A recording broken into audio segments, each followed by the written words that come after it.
Everybody Wins Live is bringing you the ultimate giveaway, a brand new Cybertruck. For every $30 spent, you're in the drawing for the ultimate grand prize, a Cybertruck. Join live at the Vibes Cartel concert March 29th. You'll also be automatically entered to win tickets to see the world boss himself. 25 lucky winners every single week. Visit everybodywinslive.com to get into the game. See website for full terms and conditions. Must be 18 or over to participate. Girl, Junior just showed me Bella Boy in his phone. What you mean? He take picture of that good-for-nothing boy? Shh, you don't want Bella here. You say that. You know she always say that's my good child. So what he doing in Junior phone? Oh, he there because the police looking for him. He on their wanted list. Wanted persons in your phone now? Yes, child. And when police want to find anybody quick, after something happen, they can send pictures direct to your phone. Go to Google Play or App Store and search for Crack Crime Bahamas. Then pick install and it will go straight to your phone. There is also a section on missing persons? Yes, girl. Everybody needs to get this app so police can tell us right away when these people go missing. Just like an alert system. Yes, it has numbers for Crime Stoppers Bahamas, so you can call and nobody knows it's you. Call directly to Miami and give the information without giving your name or anything about you. I tried the other day, and when I hear Junior and his boys talking about where they hide those guns, I walk quick round the corner and call that number. Call 328-8477 from Nassau or 242-300-8477 from the Family Islands. This is Guardian Radio, your station for up-to-the-minute news and intelligent, interactive, and engaging conversations. 96.9 FM.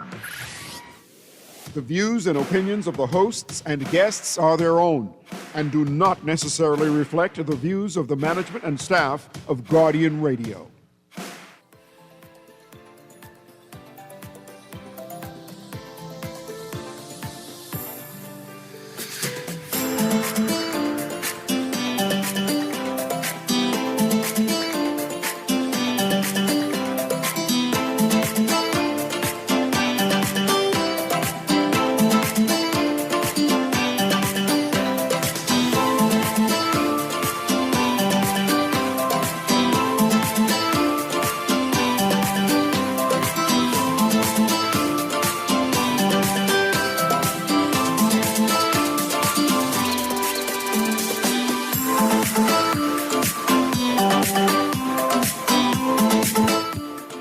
Good morning and welcome to Guardian Radio AM. Today is Tuesday, March 11th, and it's a little after 11 o'clock in the morning. Once again, this is C.A. Newry, and I shall be your host for today. Today we're going to have an interesting show. You know, when you are so excited that you cannot sit down properly, because I'm having actually a history show, right? A history show about the Bahamas. And of course, to have that, I actually have a representative from the AMMC. I actually have in studio, finally. I had to do a lot of massaging and convincing to get this busy man here. The director of Antiquities, Monuments, and Museum Corporation is actually in studio. Came up from his busy schedule and said, hey, whatever you want to ask, I'll come and I'll sit down. I'm going to carve out an hour for you. And you just put that question because the other day on TV, there was a big celebration, some kind of ribbon cutting, opening of the gates at Collins' house. And I said, open up the gates? Collins' house open up already? Let me call this director and see if he is willing to come and explain exactly what is happening. Because I drive by, I see the gate open. But I look at the house, it's man, the house ain't ready yet. What they talking about? So I say, I'm going to get Mr. Don Cornish, Director of Antiquities, AMMC, to come on the show to give us detail about the movement, the direction of the National Art Gallery of the Commonwealth of the Bahamas, and also to go and delve in some information about the forts. I'm not sure if you pass Fort Fincastle and see the water tower. Construction is happening at the water tower. Finally. And I want to get an update on that. Because I see all kind of construction areas over there and they doing all kind of work. And I want to know what is the plan for the water tower. Because I see they already cleaned up the 66 steps. Right? I have some ideas for the 66 steps, but the 66 steps is like a premier site now to go to. And the AMMC has a number of feathers in the cap where they bragging. You know, could you hear as you listen to the show, you could hear that Mr. Cornish would be bragging about his accomplishments since he's been director and what all they're doing. So all of that and the timeline, I'm going to interrogate him on. But if you wish to join in this conversation, you can call us at 323-6232, 325-4316, 325-4259, and then we'll put some question to Mr. Cornish.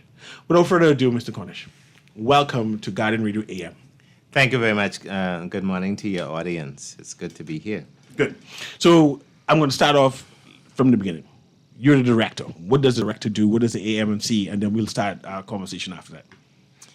Well, the Act of 1998 allowed for the creation of the National Museum of the Bahamas. And the National Museum Act also calls for establishment of a corporation, the Antiquities, Monuments, and Museums Corporation, which is the, I guess you can call it a corporate sole, or the sole corporation responsible for management of the National Museum of the Bahamas. And that act basically also provides for a board of directors who are responsible for the oversight. And the director is responsible for the day-to-day operation of the National Museum, all the staff, the direction in terms of what exactly we do with the antiquities. And antiquities, of course, are things of value over our history. It could be artifacts, it could be monuments, it could be forts in this case, and other locations, museums, obviously. And to create a context where we have research and scholarship in support of the historical heritage of the Bahamas, as well as to provide for an avenue to protect and preserve our built environment meaning everything that we've constructed over the years that we value over 50 years of age, meaning that any building that predates 50 years can be considered an artifact, antiquity, etc., any structure for that purpose. And so part of what we seek to do, of course, is to attract the talent to manage it. We have conservators who, on a conservator, we have archaeologists, and we have curators who are responsible for museums, and other technical staff, anthropologists, on our staff. And they are the ones who are responsible for ensuring that we provide the level of guidance, the level of scholarship, research, and assistance with directing the National Museum's work. Of course, we have other support staff in various categories, like every corporation would. But in the general sense, the whole intent was to ensure that at the end of the day, the Bahamas has an opportunity to celebrate its cultural heritage, its tangible cultural heritage with the built environment. This also includes underwater cultural heritage. For example, we license persons who want to explore the underwater, whether it's a shipwreck or any other artifacts that they feel they ought to explore in the sea. And so they have to go through an approval process with us. And of course, the minister responsible would then make a decision whether they should be licensed. At the moment, we have 2 active licenses. One is just exploratory. There are 2 categories of licenses. One is exploratory, the other is recovery. The exploratory, of course, is exactly that, for persons then to make a determination of whether or not it is worth their while to look and to see what they can find. They may have had some intelligence based on some coordinates that were given to them about a shipwreck from, say, the 1700s, 17th century. Or they may be, or even earlier or later, as the case may be. Or they may be aware of some treasure or valuables that they want to pursue, and they want to get a recovery, the right to recover it. So, of course, they would work with our archaeologists and our conservators as well, and go through the process with us to be assessed on whether or not they have the capacity to be licensed in that fashion. And then, of course, there are requirements, there are regulations that determine how that is managed in both instances, both licenses, whether it's the exploratory or the recovery license, as the case may be. So we basically, we are concerned about all of those facets of our history and how we are able to move that forward. I know you mentioned also the museum side, and that's something we always want to encourage because museums are repositories of our knowledge. And speaking of repositories, we have thousands of artifacts in our collection, both at our location on Collins and Shirley Street, and the valuable items are, of course, held at the central bank because we don't have the security capacity. So your valuable items held at the central bank? Yes, sir. Like what? Gold. Oh, okay. Silver. Okay. Precious metal. Jewels as well. Jewels too? Yes. At the central bank? Yes, sir. Okay. Yeah. So we have items that have been found over the years in the Bahamas, underwater and otherwise, that are secured as a part of our collection. And so those, of course, have to be protected in a different fashion. So you wouldn't see them in a normal circumstance walking into a museum. So that's basically the gist of our mandate as a national museum. Now, what has happened is there's been an invergence. People normally refer to us as AMMC, and that's fine. Mm-hmm. But we are the National Museum of Bahamas, AMMC. Okay. Yeah. I see I have a caller, but before I introduce the caller to engage you, recently there was a ribbon cutting by the Prime Minister and some dignitaries at the AMC, right? They call it the opening of the gates. I want to understand exactly what that means. Is that saying that Collins House, the National Art Museum, is open? Well, it's not an art museum. That's some other people. Okay. But the National Museum is a work in progress. But the National Museum, I gave you a document, and imagine that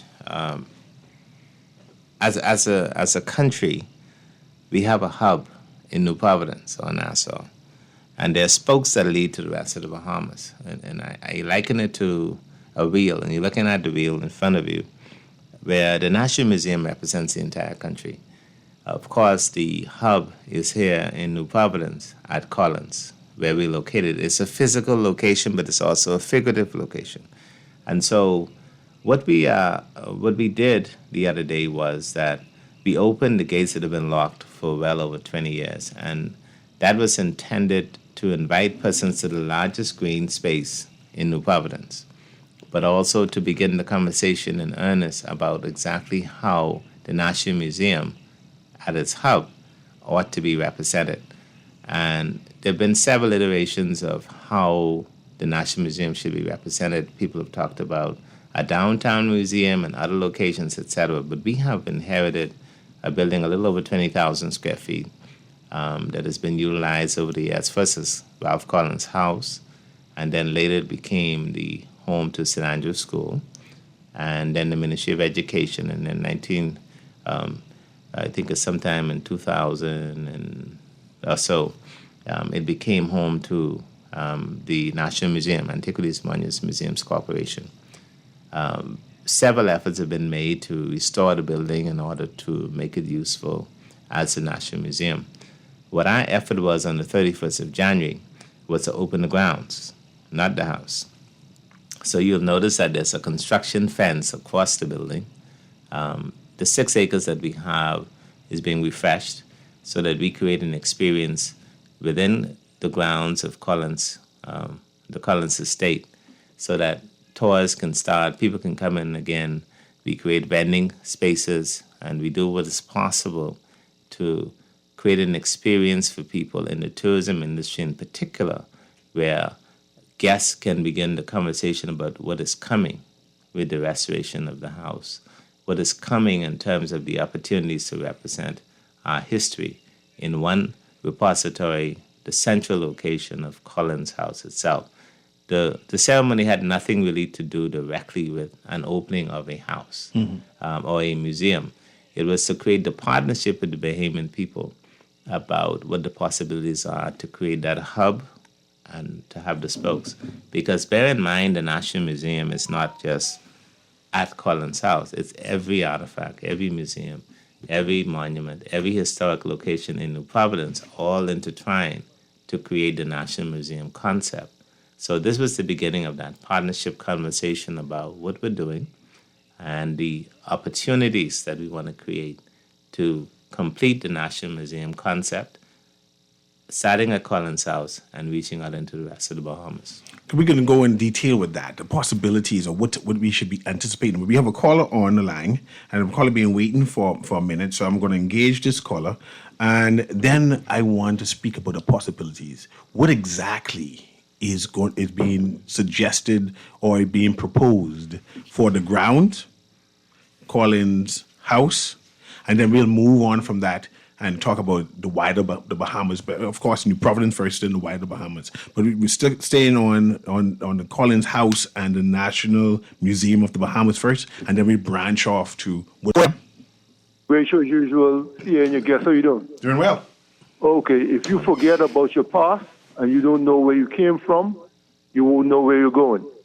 The reason why I brought this up is because not everything in our past is beautiful or nice, but it makes us who we are today.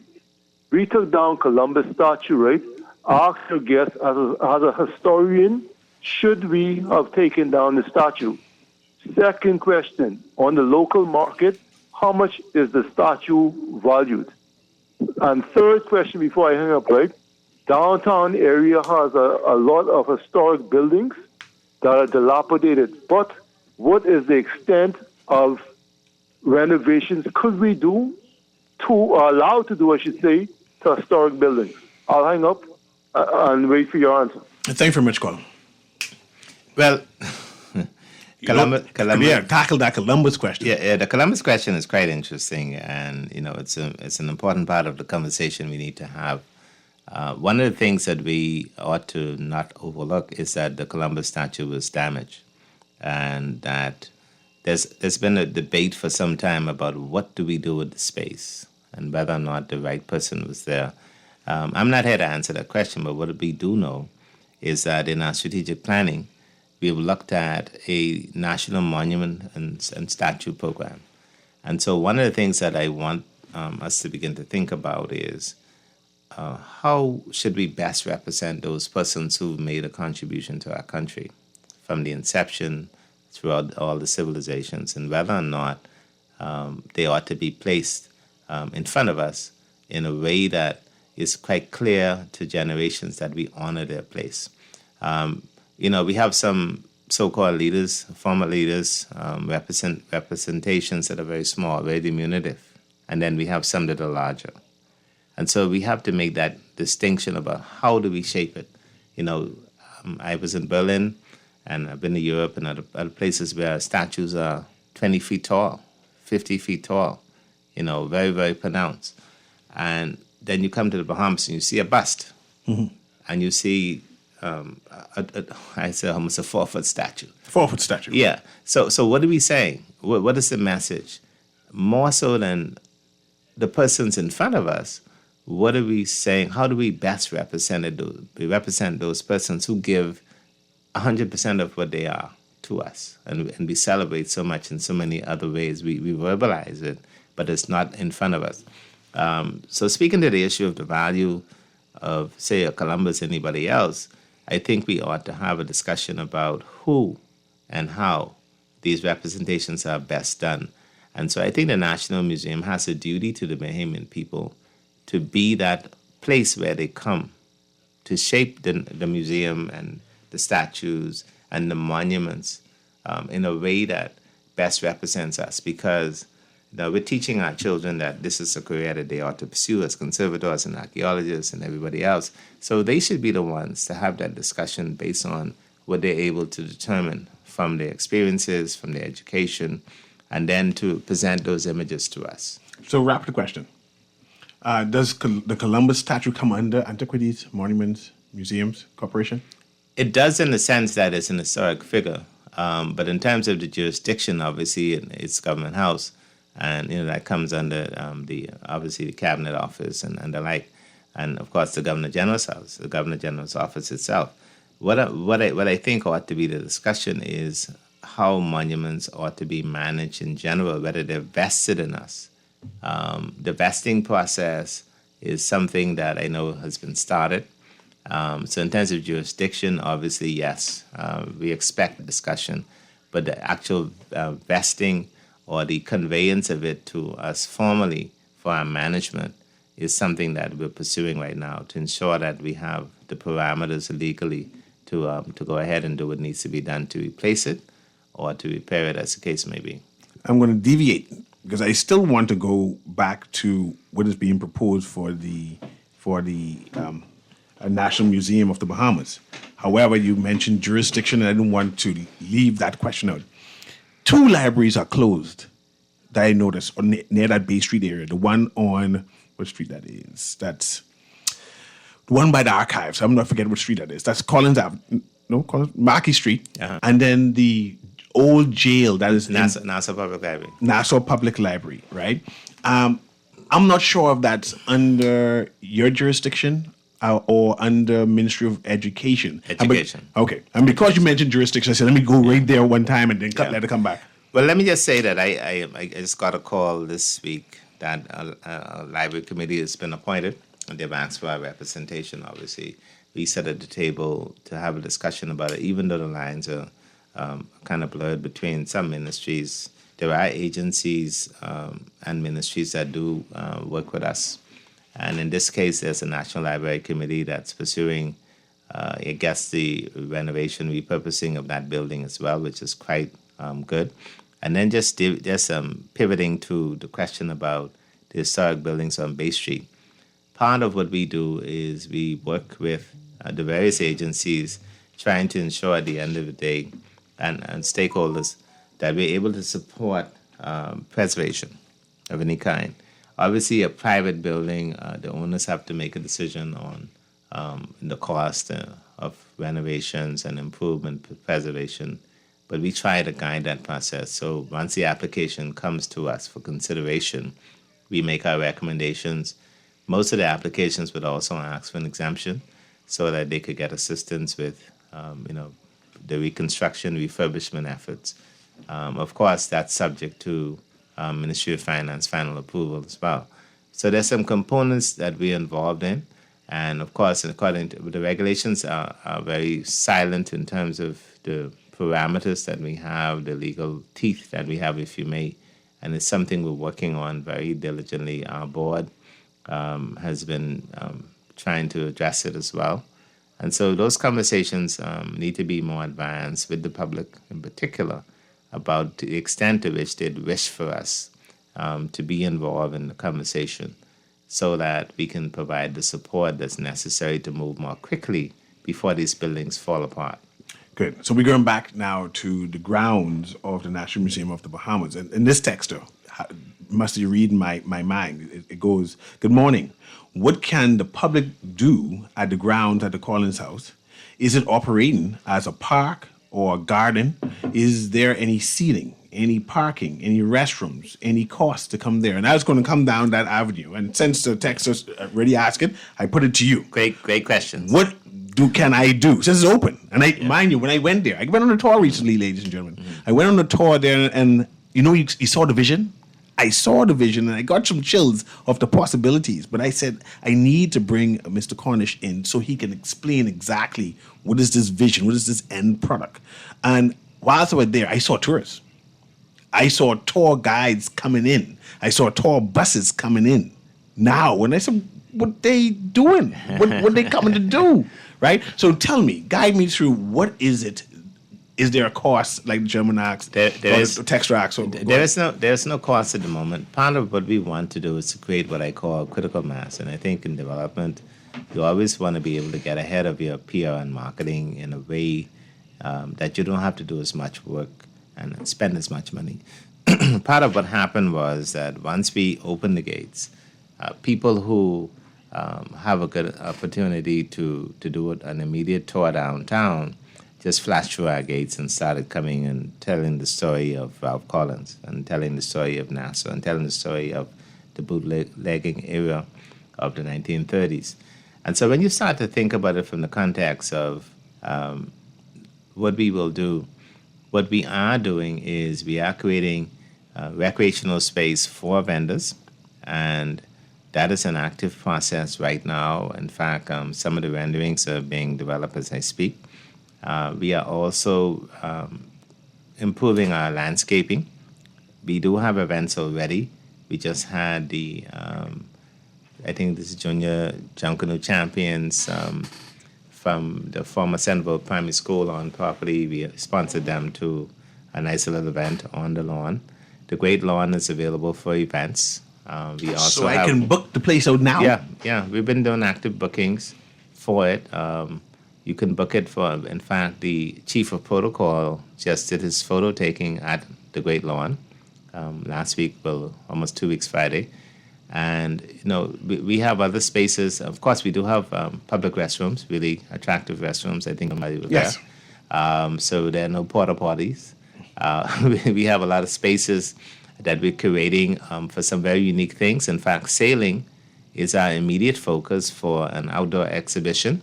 And we expect to have not only the boat building aspect for the dinghies, but we also want to have classes of sloops. There are 4 classes, A, B, C. So you plan to have exhibitions on the ground itself? On the grounds, yeah. We have a space that we've already set aside for sailboats, for Bahamian-built boats to be on display.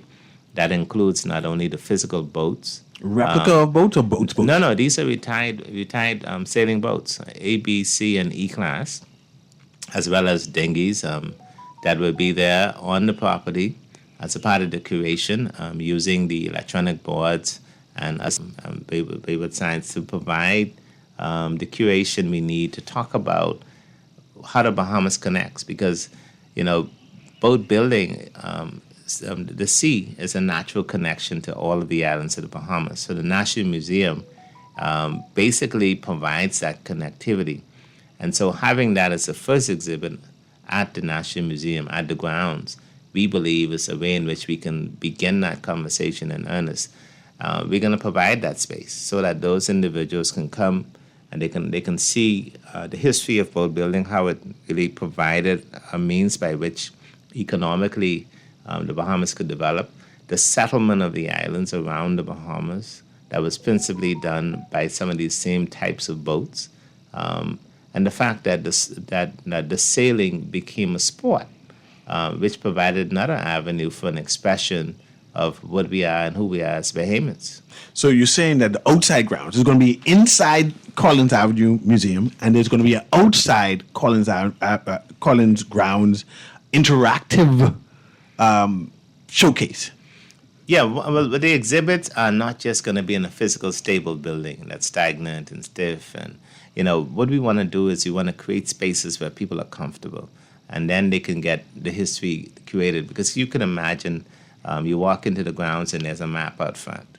And a site map. It shows you the entire grounds. And you can go on the passive deck on the eastern side if you want to have a cigarette and have a drink or whatever and relax. There's a great lawn in the middle where we have a teardrop waterfall, which will provide a rest space if you want to have lunch. We want to encourage people to come on property so that they could also enjoy the ambiance in general. We have a waterfall in another passive space overlooking Shirley Street. And then as you come into the grounds itself, there will be a bandstand where there will be Bahamian music and craft and food for persons who want to have that experience. Just above that, near to where the bathroom block is, there will be what we call an outdoor kitchen. And there will be a space where we're going to provide, a fire hat and rock oven for cooking demonstrations. Persons can actually buy a package to see Bahamian food being prepared, and they can enjoy that food at the same time. They'll also have space for a craft demonstration of every kind that we can find. And so those persons will be a part of a real experience, and there's a myriad of things that are going to be connected to that. There's also going to be a very intimate wedding chapel that's going to be built within the property as well. So that 6 acres that we have is going to be maximized in a way that Bahamians will feel a sense of place. The tour operators, as you rightly mentioned, are already coming. And so their partnership is quite important because they've already and making us a part of their route without us having to ask them. We had meetings with them, we had them sit down and we talked about the plan, and they're quite excited that there's an opportunity to do a tour right near the cruise ship. And so this is a quick opportunity for them to make money that helps to provide them what they need. But by the same token, it gives us that physical presence on property. So when these exhibits are open, then their guests can get out and have an experience, get food, get drinks, buy souvenirs, and leave some more money in the economy.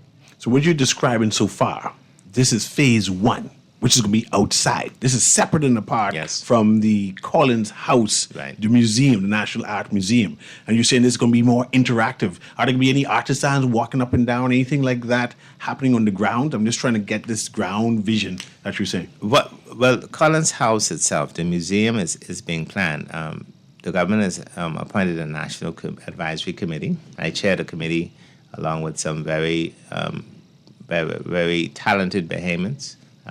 Some of their names, I won't call their names on air, but it's a national committee comprised persons who basically have made a contribution in various aspects, from the tangible cultural heritage to the intangible cultural heritage. Persons who are in the arts, persons who have written books. I mean, these are persons who have made tremendous contributions throughout aspects of Bahamian life. And we had a vision session. I brought them together on Saturday past.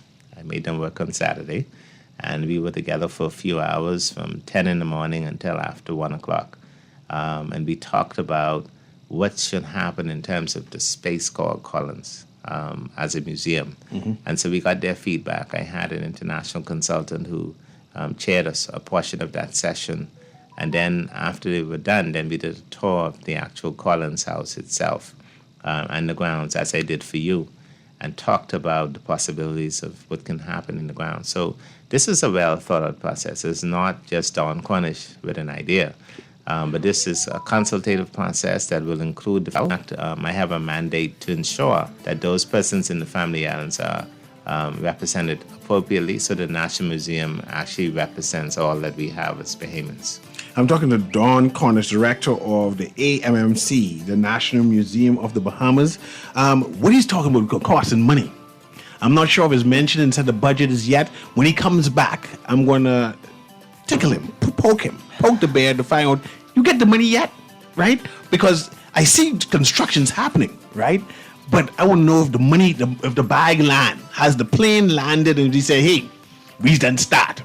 The museum construction didn't start, the grounds didn't start, or are we waiting? Are we waiting for the politicals to come and say, hey, yeah, well, let's put that in the budget and then we'll start.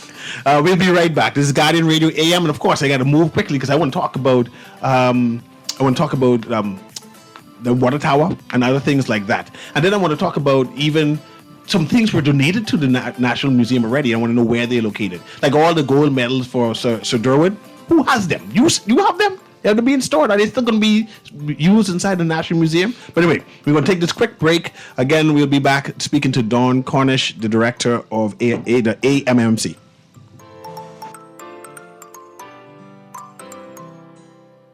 You're a builder. You want to give your client the best material at the best prices, and you need to put food on the table. Well, check out these prices at Pinder Enterprises. 5/8 pressure-treated roofing ply starting at $36.68, includes VAT. By the way, all these prices include VAT. Gray Select Water Shield, $134.20 a roll. Felt, 15 pounds, $16.50, 30 pounds, $19.80. Owens Corning Duration Shingles and Certainty Landmark Shingles, $56.56 a bundle. Gallon Roof Cement, $33.47. When it comes to screwing and nailing, Pinder got you covered. He got every nail and screw you could possibly need. Everybody Wins Live is bringing you the ultimate giveaway, a brand new Cybertruck. For every $30 spent, you're in the drawing for the ultimate grand prize, a Cybertruck. Join live at the Vibes Cartel concert March 29th. You'll also be automatically entered to win tickets to see the world boss himself. 25 lucky winners every single week. Visit everybodywinslive.com to get into the game. See website for full terms and conditions. Must be 18 or over to participate. For fast, reliable, and impactful printing services, look no further. Let Printmasters bring your masterpiece to life. We stand by our quality products that is second to none. Our affordable pricing and friendly, efficient staff makes Printmasters the ultimate choice for all your printing needs. We can deliver any type of printing services, from banners to booklets to business cards. You name it, we can print it. Let Printmasters bring your masterpiece to life. Located in the Nassau Guardian Building, telephone 302-2361. Love the show? Want to give your support? Become a sponsor today. Call 302-2300 for our rates and packages. That's 302-2300. Become a sponsor on Guardian Radio 96.9 FM. Fresh news, smart talk, all day.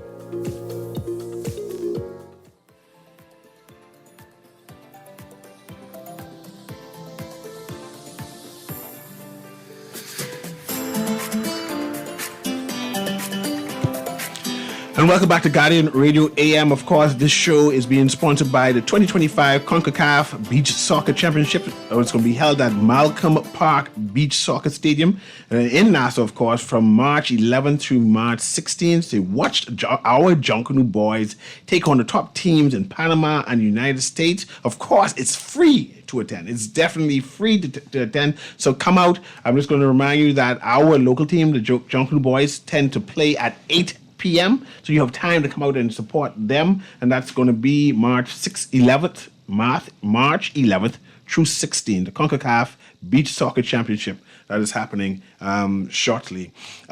Before we took a break, Mr. Cornish, I mentioned Sir Durwood and his medals and his trophies. I mentioned monies, whether to buy land, whether the government say, yes, here's the money, start the construction, because I see construction happening. Right? I want to know if the money reach. Well, one of the things that we've had over the years, we've had contributions from several persons. Of course, Sir David, and there's been another legend in sport who has reached out. His family has reached out also to donate their uniforms. This is something, one of the things that's quite important for us is to ensure that we are able to highlight and determine how we display the artifacts, if you may, of persons who would have made a tremendous contribution to nation building. So that is not overlooked, and that clearly will be one of the focuses. There will be space for that purpose. And so what we will honor that entirely.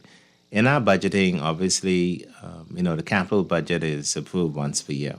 And so, of course, the budget starts fiscal 2025, fiscal 2026 starts July 1st. So where we are now in our planning is that we're talking about projecting into that period. And our preparation for that is coming out of fiscal 2024, 2025. So the aesthetics that you see and the other items that you see are really intended to lay the groundwork. So we've had partners come on stream who talk to us about their part from the private sector. And so this is not just going to be the public. And we're talking to them about more tangible ways in which they can make a contribution, either through sponsoring the ground, sponsoring various aspects of getting there, if you may. We already know what the overall cost likely will be. But the principle is for us to soften that to ensure that the burden is not entirely upon us as the Bahamian people from the governmental budgetary standpoint. So we have no illusions that we're going to go get $50 million and do this museum. So I wanted to spell that rumor. What I do want to say is, up until even Friday past, we had a meeting with a foreign diplomat. I'll just leave it as a foreign diplomat, and a foundation who have asked us, what do you need? How can we assist you? And so today is my deadline, actually, when I leave here, to get that correspondence to them, laying out exactly how we propose to get where we want to go and how they can assist us. One of the strategies is for the provision of support from the outside that would include technical expertise towards completion of certain aspects of the construction that needs to be addressed. We have had, as of January 2024, a full assessment done. The MEP has been done. The quantity surveying has been done.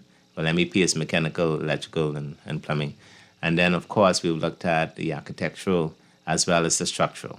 And so on a visual, obviously, people say, well, oh, that's an old building. Yes, it is.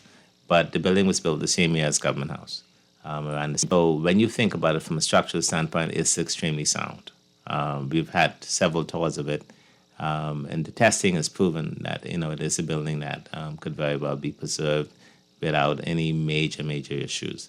And so where we are now is in the partnership phase with the public, as well as we've made a request in our budget. Of course, budget deadlines would have been last week for the government capital consideration. And we do know that we can strategically make this happen within 36 months based on the plan that we put in place in support of private sector and government contributions towards its end. If those partnerships that we're seeking happen, then of course there will be no need for us to impose on the public treasury, if you may, for funding for the National Museum. So the public can come and assist with speeding up the grounds construction.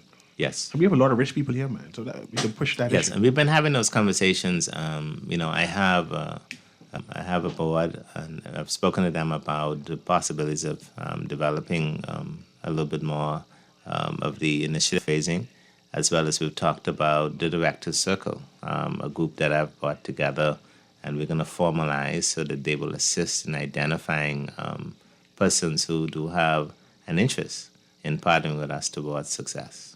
Okay, let's pivot. For decades, they've been talking about the water tower. The whole Bahamas waiting on this water tower to be refurbished. In fact, a number of people just give up. Say, man, they never refurbish it. I pass Fort Finn Castle and see Scaffoldings are up. Scaffolding is up. This look like construction is being done. Construction is being done, and we've waited. In fact, since April last year, we've been in really heavy discussions. There's been a back and forth. There's been some resistance and pushback, and some interference. But resistance and pushback? Yes. Interference? Yes, and there's some persons who had a vested interest in preventing it for whatever reason. We don't know the justification. But as of yesterday, we sat in a stakeholders meeting and we got 100% support to close Fort Finn Castle. What you mean by close Fort Finn Castle? To close Fort Finn Castle for the entire construction period to ensure safety and timely completion of the straw vendors know you're going to close Fort Finn Castle? The straw vendors were part of that discussion, and they're now if you pass by Fort Charlotte, you'll notice that there are tents being erected for their temporary relocation, which they've agreed to. Actually, and this is what I'm talking about, that we actually had a face-to-face meeting about what's in their best interest. And all of the stakeholders, including the transportation providers, have agreed to mobilize towards Fort Charlotte. What about the 66 step? Are you closing the 66 step too? Well, bear in mind now that, you have you have concrete that's spalding up over the heads. In fact, there's a column of about 3 meters just above where the vendors are. That's cracked, and if you look at it, it very likely can fall in the direction of the vendors. It's very unsafe to be there. In fact, it has to be properly repaired. And so, apart from the fact that the water tower construction crew are unable to put up their scaffolding and operate properly with all the movement around the fort, it's actually, people forget. It is the most popular site and most visited site in the Caribbean, in the entire Caribbean, in the cruise business, Fort Finn Castle. I have a caller here, and I want to interject you, but so much things I want to talk to you about, man. But I still want to... Caller, you got to be quick, because I still talk about the Fort Finn Castle. Go ahead, caller. Caller girl 1. Fort Finn Castle, would you tell Mr. Cornish that the residents of Fort Finn Castle have not been consulted on any crap they're doing up here? But you sound mad, dude. You don't want the water tower fix? The people of Fort Finn Castle have had no consultation, no input of any kind. You let Mr. Cornish know that. I can tell him, and then I can arrange to have a meeting to inform everyone in Fort Finn Castle that we need the water tower fix. Okay. So I'm just letting you know. I hear him.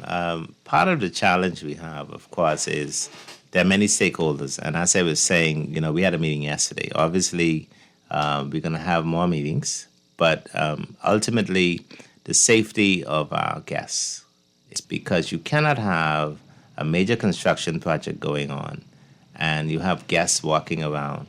I've been there on random days, and people are blowing their horns trying to drive around a fort where tourists are trying to patronize the services that we provide. I have been told myself, people just walk up and say, excuse me, I want to park over here. Randomly, the director, they don't care about that.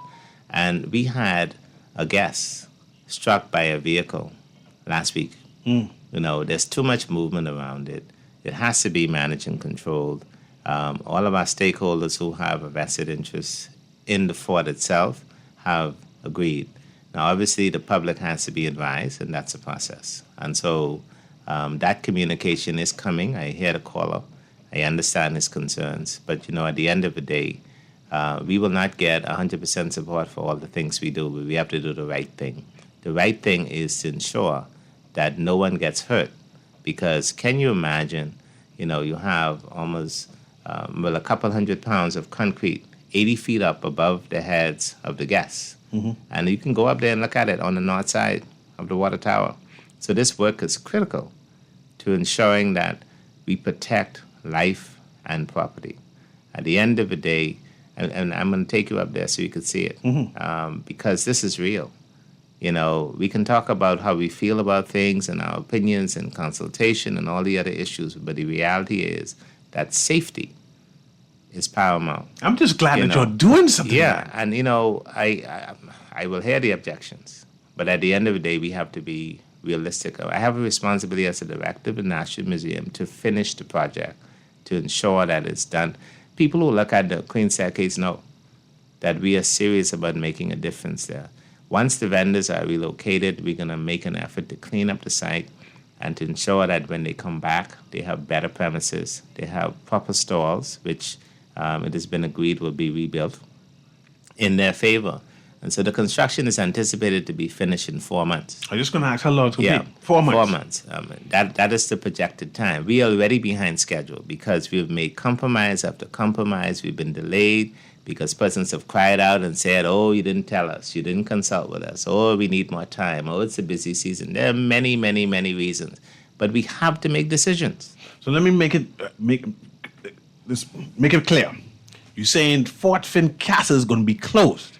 You're going to put like a record gate or some sort, and you can't... A fence. The liability of it requires that the contractor put up a fence so that he can secure the site to ensure that he's able to continue his work.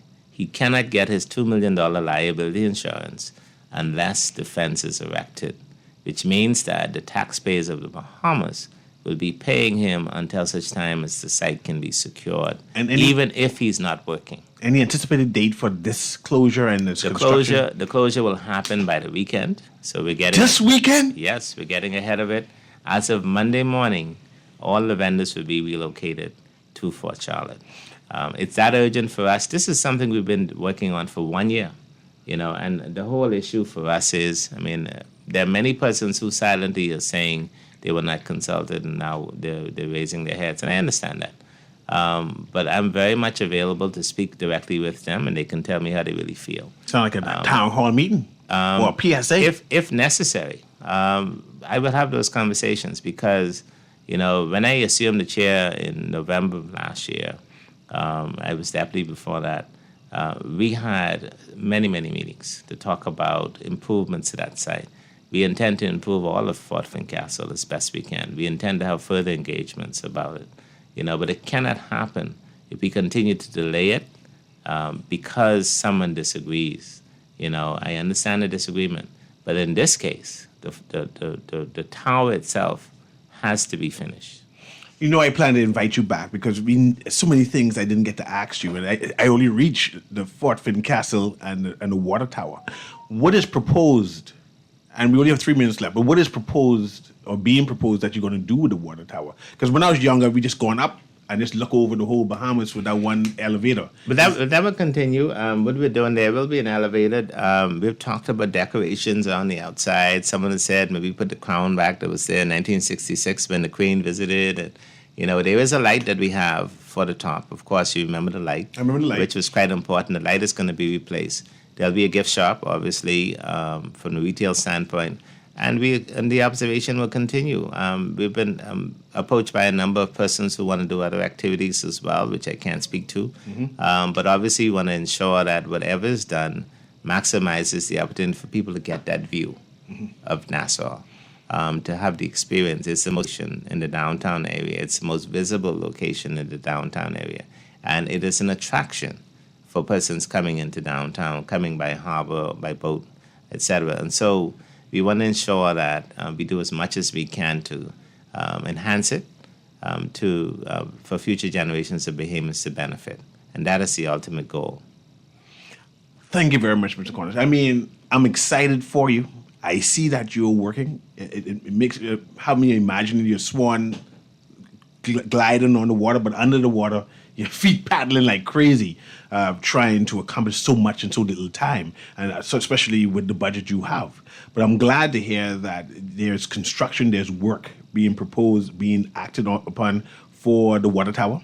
Yeah. I would like to have more discussions on the people who live adjacent next to the water tower and so close, and how you're going to deal with that. I'm entertained that the Fort Finn Castle monument, the fort itself, is going to be closed off. Temporarily. And then I want to have some more details about how that's going to impact the 66 steps and people exercising. Yeah. But that's later on. I'm just going to say these are the questions I plan to propose to you when you come back again. Yeah, we're actively working on that. So obviously over the next few days, I just I said it to you and I kind of jumped ahead of the public relations. But we just want to forewarn people as well that the discussions are headed in that direction. We'll talk about the plan in more detail with them more directly, but I think it's quite important for them to know. Understand that this is happening. Yeah, because people, they'll be the very ones that say, you never told me. Mm-hmm. So we're telling you because it's a necessity for us now. There's a danger there. Yes. And when there's danger, you make a decision.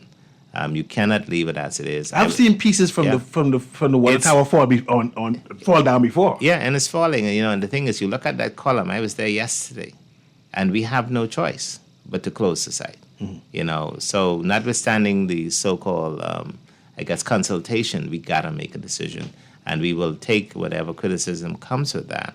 But we're going to be responsible with the way we manage the property that's been entrusted to us. Thank you very much again. That's Dawn Cornish, Director of Antiquities Monument Museum Corporation of the Bahamas. Of course, that's an extension of the National Museum of the Bahamas. We went into detail of what they're doing at Collins House on that property there. And then we mentioned and gone some detail about the water tower and the Fort Finn Castle. I plan to invite you back again.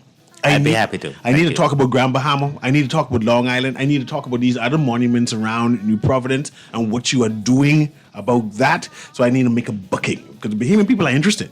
And now we find that things are happening.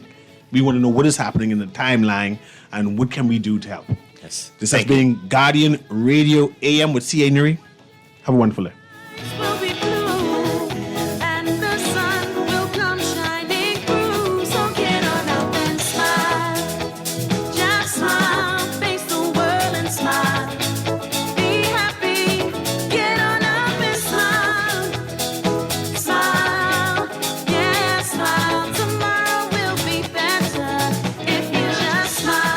This is Guardian Radio 96.9 FM, streaming on GuardianTalkRadio.com and the Guardian Radio app, Nassau, Bahamas.